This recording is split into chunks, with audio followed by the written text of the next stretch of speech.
Welcome, everyone. I'm Rabbi Lisa Greshko, Senior Rabbi here at Temple Emanu-El-Beth Sholom. Bienvenue tout le monde. It gives me great pleasure to welcome each and every one of you here today, and especially our panelists, and with special thanks to our co-sponsors, and among them I want to recognize Alice Herskovich from the Montreal Holocaust Memorial Center, who has been pivotal in helping us plan this, and Dr. Victor Goldblum, who is my right-hand man on all matters interfaith, political, and beyond. This afternoon was born of an idea. As simmerings began around the charter over the summer and into the fall, it seemed that this was something that was dividing people across so many lines, linguistic lines, religious versus secular. And it seemed that there was such a need, instead of dividing people apart, to bring people together. And for 130 years here at Temple, we've been trying to bring people together, and this today is part of that tradition. In our sacred scriptures this time of year, we're reading the stories of Genesis, family stories, but stories that gave birth in some ways to Judaism and Christianity and to Islam. But what's striking about these stories, and this is all I'll say by way of introduction, is that we don't just tell the stories of our own ancestors. We don't just tell the story of Abraham and then Isaac. We also tell the story of Ishmael. We also tell the story of those who are not our own ancestors, but who are our relatives. Because other people's stories matter, other people's perspectives matter, and other people's lives matter. And if we leave here this afternoon with a greater understanding of one another, with the ability to build bridges instead of falling into divides, then we will have done something worthwhile. It gives me great pleasure to hand this over to our moderator, Professor Shauna Van Prague, who's taught at McGill's Faculty of Law since 1993. Among many other things, she's member of the Center for Human Rights and Legal Pluralism, one of our co-sponsoring groups this afternoon. She teaches courses on obligations, foundations of Canadian law, social diversity, and law. Many years ago, I had the privilege of being a student assisting her on the paper on Hasidism in the Hasidic community in Outremont and legal pluralism. And so it's wonderful to come together again now. Professor Van Prague. She should actually be on the other side. Thank you very much for that warm introduction et bienvenue à tout le monde. Comme peut-être vous avez vu, cet événement est nommé un panel in English, une table ronde. So indeed, we tried to set up a round table. It's not that easy in such a big space, and we're delighted to have so many of you. But the idea is that there's a semicircle up here, and of course all of you round out the circle. So our speakers will of course have an opportunity to talk with you this afternoon, but then there will be time to include all of you in that circle, in that table ronde, in that ongoing discussion. It's fascinating, and I think I'll just point this out before starting to introduce our speakers, that we've brought together academics and representatives and leaders of the faith communities. Both, I think, are crucial and relevant and contemporary and important participants in this ongoing discussion that all of us are part of today in our Quebec. Academics, of course, offer us analysis, provocation, reflections, questions, sometimes some answers. And of course, leaders of faith communities help us understand and appreciate the importance of the coexistence of those communities, different but overlapping visions of humanity, and ways of structuring and sustaining relations and responsibilities. C'est pas une coïncidence que nous sommes ici ensemble au cœur de Montréal, une ville de collaboration et contestation, conflit et parfois chaos, coopération, surtout créativité, crise, les petites crises, des fois les grandes crises, mais aussi la construction. Pas seulement la construction littéraire dans nos rues, mais aussi les conversations constructives comme celle de cet après-midi. So in that spirit, we start off that constructive conversation, acknowledging all of the ways in which this Quebec, in which we are all part, constantly looks to its past, engages in the present, and focuses on its visions for the future. So with that, I'll explain a little bit about the format for this afternoon. We're going to divide the roundtable into two parts. Start with the reflections of two professors, and I'll introduce the two of them, and then they will start off and speak for between 10 and 15 minutes each. Then we'll stop and pass the mic around a little bit, and then we will move on to our four representatives of faith communities that we're delighted to have together up here in this semicircle on the bima at Temple Emanu-El, and I'll introduce them at that point. Alors, on va commencer avec le professeur Micheline Milot, à gauche, qui est professeur au département de sociologie de l'Université du Québec à Montréal. Ses travaux portent sur les régimes de relations entre l'État et les religions, sur les enjeux sociaux et politiques du pluralisme religieux.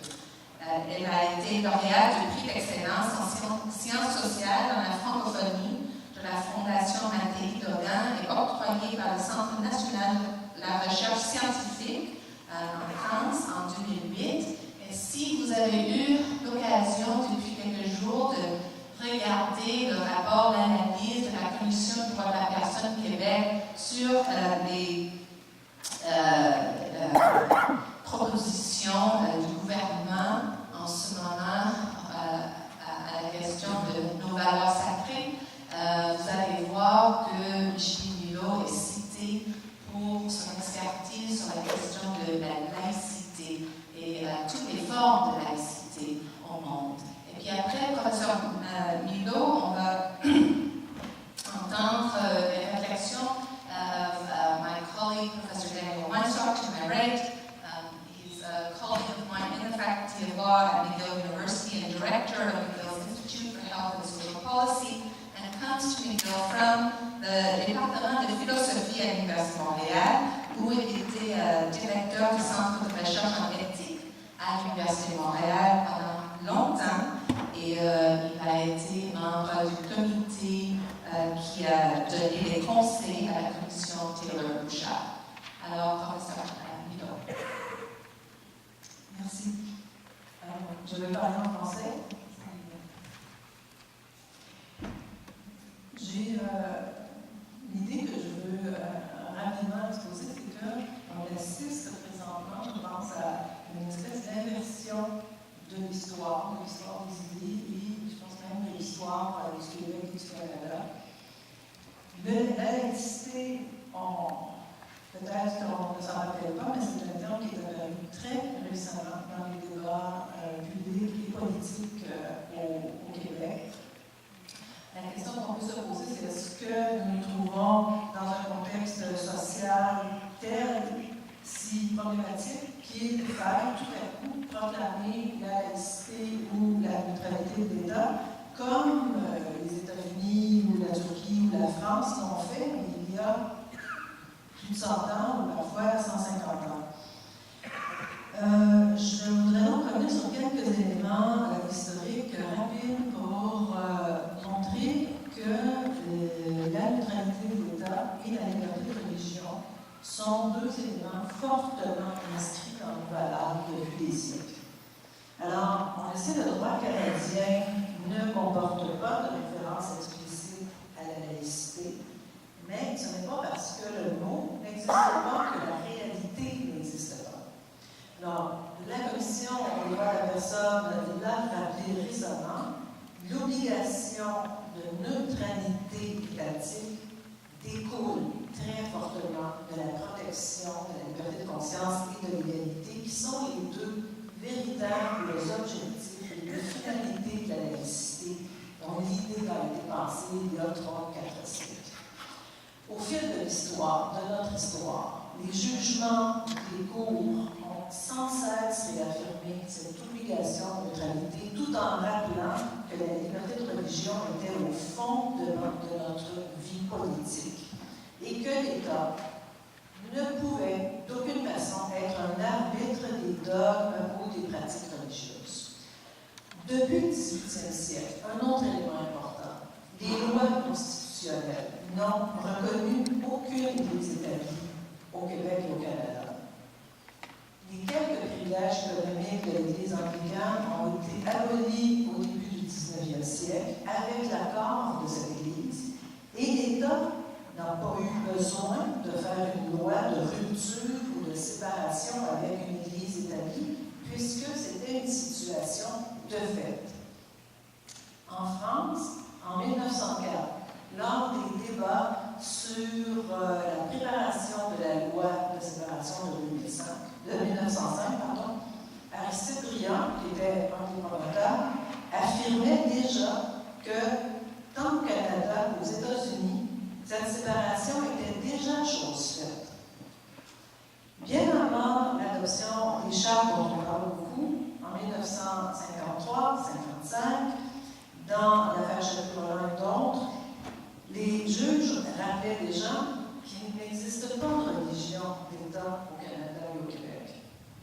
En 1973, l'Assemblée nationale du Québec a adopté la Charte des droits et libertés de la personne, lui a conféré une portée quasi constitutionnelle et la protection de la liberté de conscience et de l'égalité s'en sont trouvées encore une fois renforcées, de même que l'extrême vigilance de l'État pour qu'il maintienne sa neutralité. Ce fut ensuite le cas 182 par la Charte canadienne. Le seul secteur qui n'était pas laïcisé au Québec était l'éducation, les lois sur l'éducation et le ministère de l'Éducation. Contrairement à ce qu'on dit souvent, la laïcisation ne date pas de la Révolution tranquille. Les lois sur l'éducation qui ont été faites pendant la Révolution tranquille ont renforcé les pouvoirs des églises catholiques et protestantes sur le système de l'éducation. En 1997, la protection constitutionnelle qui était très limitée, qui ne protégeait que les administrations scolaires de Québec et de Montréal au niveau primaire, et les administrations scolaires protestantes minoritaires, a été levée. Puis, en 1999, Mme Pauline Marois avait remis un groupe de travail sur la place de la religion à l'école. Mme Stoll et moi en faisions partie. Le groupe avait déposé un rapport qui recommandait la laïcisation de tout le système scolaire, ce qui fut fait en 2000, et l'abolition des enseignements religieux catholiques et protestants en 2008, et le processus de laïcisation était terminé. C'est la première fois, cependant, qu'un document du gouvernement recourait au mot laïcité dans l'intitulé de ce rapport, qui s'appelait Laïcité et religion, perspective nouvelle pour l'école québécoise. Et le qualificatif d'ouverte dont on parle beaucoup, nous l'avons d'abord utilisé dans ce rapport. Pourquoi? Pourquoi dire laïcité ouverte? Parce que c'était très spécifiquement pour affirmer qu'un régime de laïcité n'était pas, par essence, le calque du modèle français. Pourquoi? Parce que tant l'histoire, la politique, la forme de citoyenneté que le registre des droits était propre au Québec et que le contexte des conflits du 19e siècle en France et leurs résultats n'étaient pas transposables au Québec. La référence à la laïcité a été formulée, et c'est important, comme une condition d'ouverture et d'inclusion de la pluralité religieuse, condition qui a été reprise par tous les organismes conseils du gouvernement dans les années qui ont suivi le dépôt de ce rapport. Enfin, si j'ai 2 minutes, un mot sur la référence au modèle français qui revient souvent chez les promoteurs de ce modèle-là comme une caution de ce que le gouvernement veut proposer au Québec. Le modèle français, à mon avis, que je connais assez bien pour travailler souvent en France et avoir écrit des livres sur la laïcité avec un collègue français, la façon dont on s'y réfère est à la fois tronquée, on s'y réfère dans ses aspects les plus anachroniques et on occulte des éléments problématiques. Pourquoi tronquée? C'est que la laïcité prend toujours corps dans un ensemble de valeurs, d'aménagement législatif, de décisions historiques qui ne sont pas transposables. Par exemple, avec la loi de séparation de 1905, on a adopté une décision politique d'entretenir des lieux de culte aux frais de l'État. Ensuite, il a été adopté des subventions à 80% pour les écoles privées confessionnelles sous contrat. Le salaire des ministres du culte est assuré par l'État en Alsace, etc. Ce sont tous des mesures qui vont avec la laïcité française et que ne sont pas prêts à accepter les Québécois et le gouvernement actuel. Je disais aussi la référence est anachronique. Pourquoi? L'interdiction des signes religieux pour les fonctionnaires de l'État, c'est un problème français du tournant du 19e et 20e siècle, suite à un long combat, non pas avec les religions minoritaires, mais avec la religion majoritaire sur l'Église catholique de France. On visait l'hégémonie de la puissance politique de l'Église et des congrégations. Problématique parce qu'en France, il y a un engrenage de lois, qui a conduit notamment la loi de 2004, un engrenage de réglementation, de chartes qui sont proclamées continuellement, limitant les libertés au nom de l'égalité, mais surtout en creusant la division de la société française et en occultant les échecs de l'intégration de populations entières qui sont marginalisées. Et surtout, ça refuse la philosophie politique. Mais il y a une très